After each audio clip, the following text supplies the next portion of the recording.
بسم الله واللهم صل وسلم وبارك على سيدنا محمد وعلى اله وصحبه اجمعين. النهارده جايباكم في مكان جديد وعرض تحفه يا جماعه، الناس اللي بتدور على الاير فراير. النهارده احنا فين؟ في امريكانا بلازا. فين مكانه؟ جنب هايبر وان. بعد ب10 دقايق قولي فين مول امريكانا بلازا. اسالي على بيست باي. شركه بيست باي موجوده هناك، عامله عرض على الاير فراير دي في شارب 7 لتر بسعر تحفة 4666 بدل 7500 جنيه. الحجم تحفة والماتيريال جميل جدا زي ما انت شايفة كده. طبعا دي على ضمانتي، حد قريبي جابها واستعملها، قالت ان هي استعملتها في الحواوشي والبطاطا والبطاطس والبانيه، ان هي كويسة جدا جدا جدا.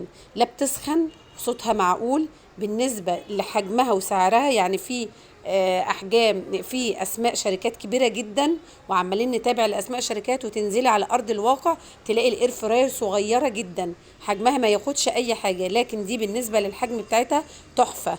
الحقوا العرض اللي بيدور على اير فراير عايز الماتيريال بتاعتها تكون كويسه واسم معروف. طبعا شارب اسم غني عن التعريف. كويسه جدا القلايه دي. امريكانا بلازا شركة بيست باي، طبعا لهم فرع في مول العرب وفرع كمان في اسكندرية. الحجم بتاعها حلو جدا جدا جدا يا جماعة، والسعر كمان خيال 4666. يا رب تلحقوا العرض وما يكونش خلص،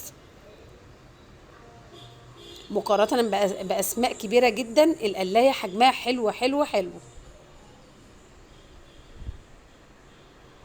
موضوع القلاية حيرة كبيرة الناس بتدور عليها، وفي أرقام ضخمة جدا، يعني لأسماء معروفة، وبس الحجم بيبقى صغير. فهنا اسم وسعر وإمكانيات عالية جدا، الصراحة تحفة. بيست بوي في أمريكانا بلازا.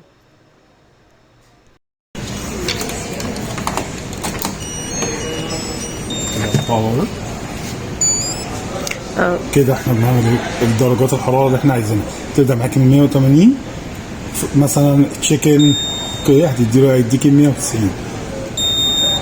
بوتيتو 30. فيش. خلاص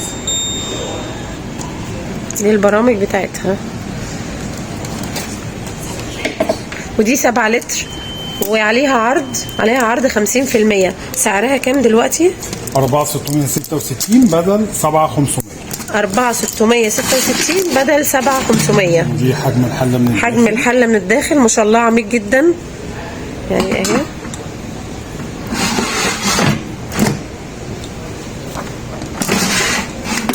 دي شوشر معاكي عادي خالص، نفصلها من هنا.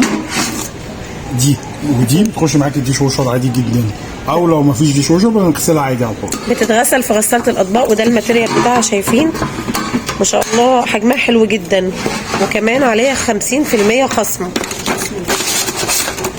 اسم المحل ايه بقى؟ شركة بيست باي في امريكانا بلازا.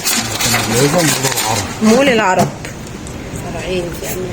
في فرع في امريكانا بلازا، وفي فرع في اسكندريه، صح؟ وفرع في مول العرب. امريكانا بلازا. دي البرامج.